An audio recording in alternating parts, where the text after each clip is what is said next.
Ini pertanyaan bagus ya, tugas utama BPK itu apa? Nah, kita ikuti aturannya ya. Pertama, sesuai dengan peraturan Presiden Republik Indonesia nomor 110 tahun 2017, BPKH ini bertugas mengelola keuangan haji yang meliputi 1. Penerimaan, 2.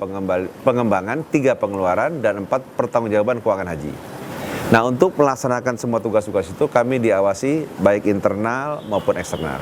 Internal kami diawasi oleh Dewan Pengawas. Ya.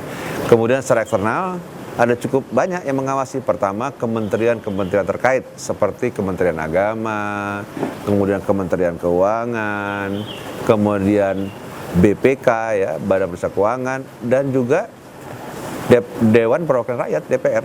Mereka juga ikut mengawasi BPKH. Sehingga memang pengawasannya cukup ketat kalau menurut kami ya.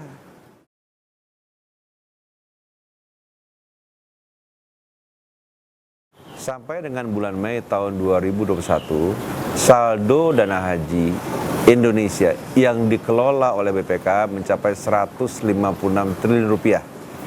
Mungkin insya Allah sampai dengan akhir tahun bisa mencapai 159 triliun. Nah, investasi dana haji diizinkan pemilik dana, maksudnya para jamaah Indonesia, dalam bentuk surat kuasa. Jadi ada akad wakalah ya. Wakalah itu artinya diwakilkan kepada BPKH dari jemaah haji kepada BPK, sehingga pemilik dana tahu benar bahwa dana haji itu akan diapakan oleh BPK dan apa batas-batas yang boleh dan tidak boleh dilakukan oleh BPK ada di dalam akad wakalah itu. Selanjutnya, BPK mengelola investasi dana haji dengan profil risiko rendah hingga sedang.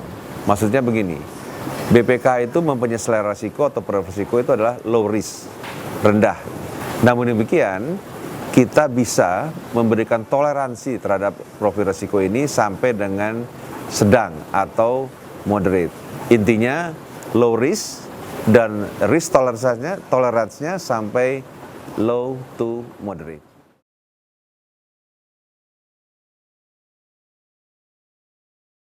Kita mengacu kembali pada peraturan yang sama di atas ya, yaitu Peraturan Presiden Republik Indonesia nomor 110 tahun 2017, di mana BPKH bisa menempatkan dana haji pada entitas keuangan syariah dengan prinsip syariah, kehati-hatian, keamanan, dan nilai manfaat. Artinya, seluruh dana haji ini dan pengelolaannya harus berbasis pada prinsip syariah. Ya, artinya kita tidak ada uang ini dikelola di luar sistem syariah, baik perbankan maupun pasar modal maupun investasi langsung. Nah, entitas keuangannya apa saja yang boleh? Yang pertama adalah perbankan syariah, yaitu baik dalam bentuk bank umum syariah maupun bisa dalam bentuk unit usaha syariah. Bisa juga kita masuk dalam surat berharga seperti sukuk korporasi dan lain-lain.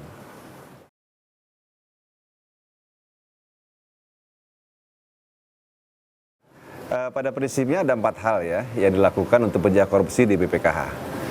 Pertama, kami itu berkomitmen ya mendukung program pemerintah untuk mencegah korupsi dengan menerapkan sistem manajemen anti penyuapan ya, yang kita singkat sebagai SMAP yang berbasis SNI ISO 37001 2016. Alhamdulillah pada hari ini kami bisa mempertahankan melalui surveillance audit dari TUV Relan ya. Nah, oleh sebab itu ini membuktikan bahwa BPKH selama ini ya dalam 4 tahun terakhir menuju 5 tahun ini kami berhasil mencegah sepenuhnya tindakan-tindakan korupsi di BPKH. Itu yang pertama. Yang kedua, BPKH juga melarang ya keras segala bentuk penyuapan, baik dari internal sesama kita maupun eksternal yang akan bermitra dengan BPKH RI. BPKH juga akan melakukan due diligence yang ketiga ya, uji kelayakan kepada seluruh mitra ya dalam rangka mencegah penyuapan ini. Ya, yang terakhir yang keempat, kami menghimbau kepada seluruh mitra untuk secara sadar bersama-sama mencegah praktek penyuapan.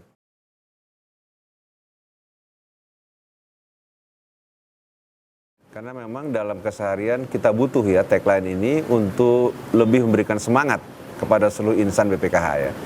Jadi BPKH berkomitmen tadi untuk menjalankan tugas sebagai lembaga pengelola keuangan terpercaya Itu pada bunyi misinya seperti itu, yang memberikan nilai manfaat optimal bagi jemaah haji dan kemaslahatan umat Islam melalui penerapan sistem manajemen anti penyuapan yang berintegritas dan profesional.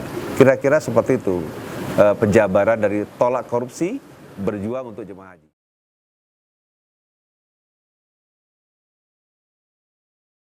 Bahwa ISO ya, kemudian kita punya tagline itu bagus ya, tapi itu juga tidak cukup ya.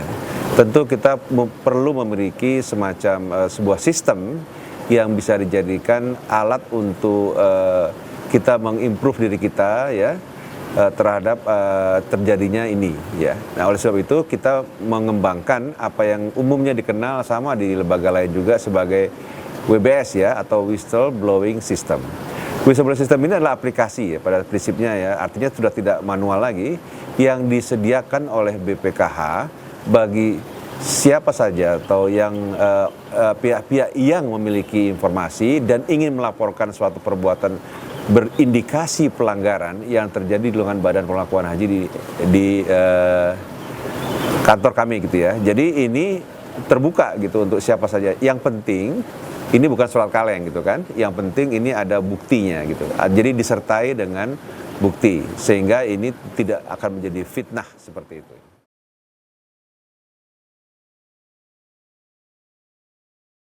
Bagaimana supaya orang berani dan bersedia melaporkan ini tanpa merasa khawatir ya. Ya, pada prinsipnya pelapor tidak perlu khawatir untuk terungkap identitas diri karena BPKH akan merahasiakan identitas diri pelapor tersebut sebagai whistleblower. BPK menghargai informasi yang Anda laporkan ya. Fokus kami kepada materi informasi yang Anda laporkan dan bukan kepada Anda itu siapa. Yang penting tadi ada bukti-buktinya ya. Nah, kemudian bagaimana itunya, mekanismenya ya? Bisa langsung dilaporkan ke wbs.bpk.go.id dengan kategori pengaduan WBS sebagai berikut. 1. Korupsi, 2. Kecurangan, 3. Ketidakjujuran, 4. Pencurian, 5. Kekerasan, 6. Pelanggaran kode etik, dan 7. Perbuatan lain yang melanggar hukum.